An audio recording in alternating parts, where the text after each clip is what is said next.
दोस्तों नमस्कार, प्रणाम, अभिवादन स्वीकार करें। शुरू करते हैं आज की बड़ी खबरें। यदि आपको खबरें पसंद आए तो वीडियो को लाइक जरूर करिएगा और इसी प्रकार की खबरों के लिए आप चैनल को सब्सक्राइब कर लें। खबरें पूरी पाने के लिए वीडियो अंत तक जरूर देखिएगा।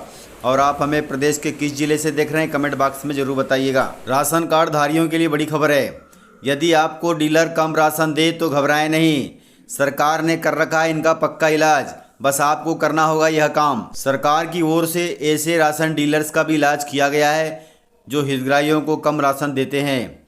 पात्र राशन कार्ड धारकों को उनके हक का अनाज देने से कोई डीलर नहीं रोक सकता और न ही किसी प्रकार की कोई आनाकानी कर सकता। अगर कोई डीलर ऐसा करता हुआ पाया जाता है तो सरकार की ओर से जारी टोल फ्री नंबर पर इसकी शिकायत राशन कार्ड होल्डर के जरिए की जा सकती है। अर्थात यदि कोई राशन डीलर आपको कम राशन देता है तो आप सरकारों द्वारा जारी किए गए टोल फ्री नंबर पर इनकी शिकायत कर सकते हैं। उत्तर प्रदेश के राशन हितग्राहियों के लिए टोल फ्री नंबर है 1800-150। वही उत्तराखंड के लिए 1800-180-2000। इसके अलावा 1800-180-4188। वहीं पश्चिम बंगाल में राशन कार्ड हितग्राहियों के लिए जारी किया गया टोल फ्री नंबर 1800-345505।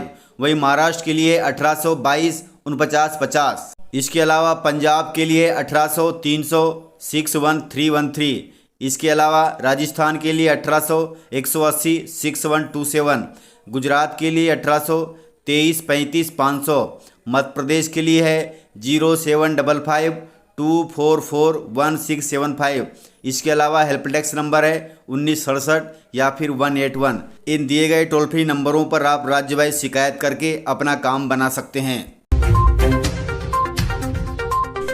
प्रदेश में पंचायत तथा निकाय चुनाव में जनता ने शिवराज को ही पसंद किया है, अर्थात बीजेपी ने ही बाजी मारी है। कांग्रेस ने निकाय चुनाव में मतदाताओं का मन मोहने के लिए तमाम जतन किए जो भाजपा भी कर रही थी। इसके बावजूद चुनाव परिणाम का संदेश साफ है, प्रदेशवासियों को शिवराज ही पसंद है। भाजपा अपनी मौजूदा स्थिति और कांग्रेस अपनी पिछली राज्य सरकार के कामकाज पर चुनाव लड़ रही थी। इसी वजह से इसे मिशन 2023 का सेमीफाइनल भी कहा जा रहा था। लेकिन मतदाताओं ने शिवराज सरकार के कामकाज पर अपनी पसंद की मोहर लगाकर कांग्रेस को मायूस कर दिया। इस प्रकार पंचायत तथा निकाय चुनाव में बीजेपी ने ही बाजी मारी है। खलघाट में नर्मदा नदी पर बड़ा बस हादसा हुआ है। खलघाट बस हादसे पर सीएम शिवराज सिंह चौहान ने जताया दुख। मृतकों के परिजनों को 4-4 लाख रुपए के मुआवजे का भी ऐलान किया। प्रदेश के धार जिले के खलघाट में सवारियों से भरी एक बस पुल की रेलिंग तोड़ते हुए नर्मदा नदी में जा गिरी। बस पूरी तरह से पानी में डूब गई। महाराष्ट्र रोडवेज की बस इंदौर से पुणे जा रही थी जो खलघाट के संजय सेतु से नर्मदा नदी जी में जा गिरी। हादसे में 13 लोग की मौत हो गई है।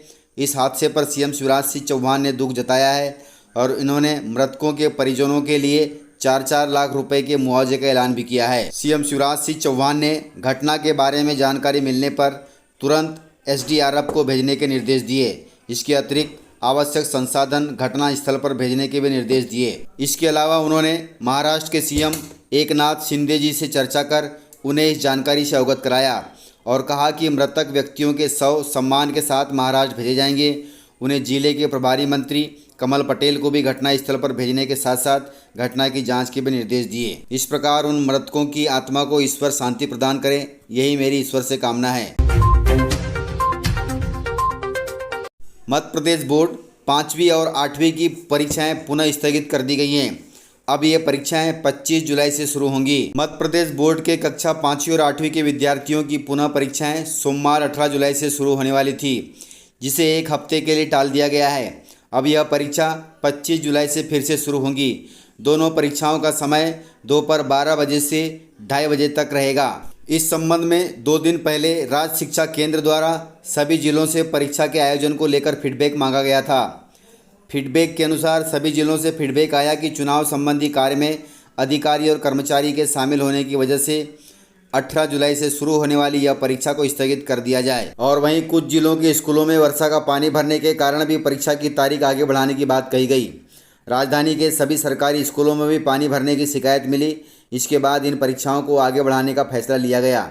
ऐन वक्त पर परीक्षाएं टलने से स्कूलों में बच्चों को संदेश भेजकर आने से मना किया जा रहा है। इस प्रकार से आप भी यदि वीडियो देख रहे हैं तो आपकी परीक्षाएं अब निरस्त कर दी गई है।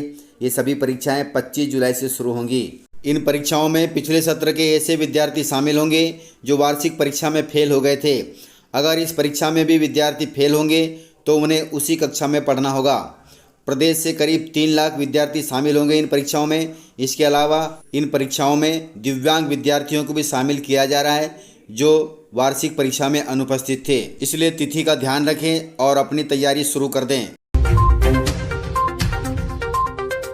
आज से चलेगा ऑटो, बस व वैन के खिलाफ अभियान।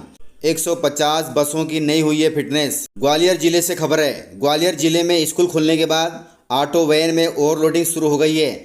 बसें बिना फिटनेस के दौड़ रही हैं सड़कों पर। 150 बसों ने अभी फिटनेस सर्टिफिकेट नहीं लिया है। ये बिना फिटनेस के दौड़ रही हैं। फिटनेस नहीं होने से घिसे टायर व बॉडी जर्जर हालत में है, जिससे विद्यार्थियों का सफ़र खतरनाक हो सकता है। इन्हें पकड़ने के लिए सोमवार से अभियान चलाया जाएगा। वैन व ऑटो के खिलाफ भी अभियान चलाया जाएगा ताकि वे फिटनेस सर्टिफिकेट ले सकें और बच्चों का सफ़र आसान करें। ऑटो, वैन व बसों की हालत ग्वालियर जिले में नहीं पूरे प्रदेश में खराब है, जिससे बच्चों के हादसे हो सकते हैं। सभी जिला कलेक्टरों को इस पर संज्ञान लेना चाहिए।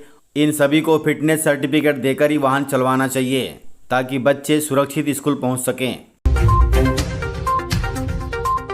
इंदौर जिले से खबर है। इंदौर जिले में पहली क्लास के बच्चे को टीचर और प्रिंसिपल ने डंडे से पीटा। जरा सी बात पर टीचर और प्रिंसिपल ने मारा है।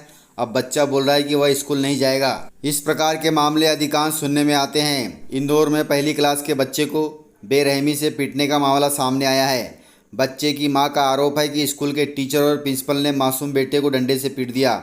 उसकी गलती सिर्फ इतनी थी कि उसके दोस्त के हाथ से पेंसिल गिर गई थी जो उसे उठा रहा था। पूछताछ पर स्कूल प्रबंधन कुछ बोलने से इनकार कर रहा है। बच्चे की मां ने विजयनगर थाने में शिकायत भी कर दी है। बच्चे की मां का आरोप है कि पुलिस ने FIR दर्ज नहीं की, उल्टा यह कहा कि अकेली हो इन सब मामलों में मत पड़ो। वहीं पुलिस ने बताया कि उनके पास कोई शिकायत नहीं आई है। घटना मालवीय नगर स्थित निराला स्टैंडर्ड पब्लिक स्कूल की है। इस प्रकार से पुलिस भी आनाकानी कर रही है, लेकिन यह मामला बड़ा गंभीर है। ग्वालियर जिले से खबर है। ग्वालियर जिले में फिर टोपी वाले गैंग की एंट्री हो गई है। CCTV कैमरे पर ब्लैक स्प्रे कर ATM से लूट लिए लाखों रुपए। ग्वालियर में एक बार फिर टोपी वाले गैंग ने वारदात की है। शहर के मुरार इलाके में बैजल कोठी के पास अज्ञात बदमाशों ने SBI के ATM बूथ में तोड़फोड़ कर कैश लूट लिया और ATM में आग लगा दी। कुछ ही देर बाद वहां से गुजरे पुलिस की गश्ती दल ने ATM के अंदर धुआं उठते देख तत्काल फायर ब्रिगेड को सूचना दी और आग को बुझाया। ATM में 2 दिन पहले ही 20 लाख रुपए भरे गए थे। वह 20 लाख रुपए टोपी वाले गैंग ने उड़ा दिए। पुलिस का कहना है कि ATM बूथ में लगे CCTV कैमरे में टोपी पहनकर वारदात करने आया शख्स दिखाई दिया है। उसने आते ही कैमरे पर काले रंग का स्प्रे कर दिया और फिर वारदात को अंजाम दिया। घटनास्थल पर सफ़ेद रंग की क्रेटा कार भी दिखाई दी जो दिल्ली रूट पर जाती दिख रही थी। पुलिस को शक है कि हरियाणा के मेवात की गैंग ने ही वारदात को अंजाम दिया होगा। इस प्रकार यह गैंग अब धीरे धीरे सक्रिय हो रही है। सरकार और पुलिस प्रशासन को इस पर संज्ञान लेना चाहिए ताकि आम जनता का पैसा उन्हीं को मिल सके। किसानों के लिए बड़ी खबर है। प्रदेश में खाद की किल्लत फिर शुरू हो गई है। एक सप्ताह से किसान सोसाइटियों में चक्कर लगा रहे हैं लेकिन नहीं मिल पा रहा है DAP खाद। खरगोन जिले से खबर है। खरगोन जिले की कसरावत तहसील की 28 सहकारी समितियों में पिछले करीब एक सप्ताह से DAP खाद नहीं है। किसानों को सोसाइटी व निजी दुकानों के चक्कर लगाना पड़ रहे हैं। अनुमान के मुताबिक सोसाइटियों में लगभग 1000 टन DAP खाद की ज़रूरत है। किसानों का कहना है कि रुक रुक कर बारिश का दौर जारी है और खेतों में निदाई गुड़ाई का काम चल रहा है। धूप खिलते ही फसल की बढ़ावर के लिए खाद की ज़रूरत होगी, इसलिए खेती का काम छोड़कर किसान सोसाइटी जाते हैं, लेकिन वहां से खाद नहीं होने की बात कहकर लौटा दिया जाता है। खाद ने एक बार फिर किसानों की चिंता बढ़ा दी है। इस संबंध में समिति प्रबंधक ने बताया कि डिमांड भेजी गई है। पिछले एक सप्ताह से DAP खाद की आपूर्ति नहीं होने से किसानों को उपलब्ध नहीं करवा पा रहे हैं। किसानों की मांग विभागीय स्तर पर भेजी जा चुकी है। खाद उपलब्ध होते ही किसानों को खाद बांटा जाएगा। इस प्रकार प्रदेश के कई जिलों में खाद की कमी हो रही है। अधिकांश सोसाइटियों में DAP खाद उपलब्ध नहीं है। अभी सावन का पवित्र महीना चल रहा है। सावन के इस पवित्र महीने में शिव जी की पूजा की जाती है। शिव जी की पूजा के लिए मध्य प्रदेश में एक ऐसा अनोखा शिव मंदिर है जहां मां नर्मदा स्वयं करती है शिवाभिषेक। सावन के महीने में शिव भक्तों का उत्साह चरम पर रहता है। शिवालयों पर श्रद्धालुओं का जमावड़ा भी रहता है और श्रद्धालु शिव अभिषेक करते हैं।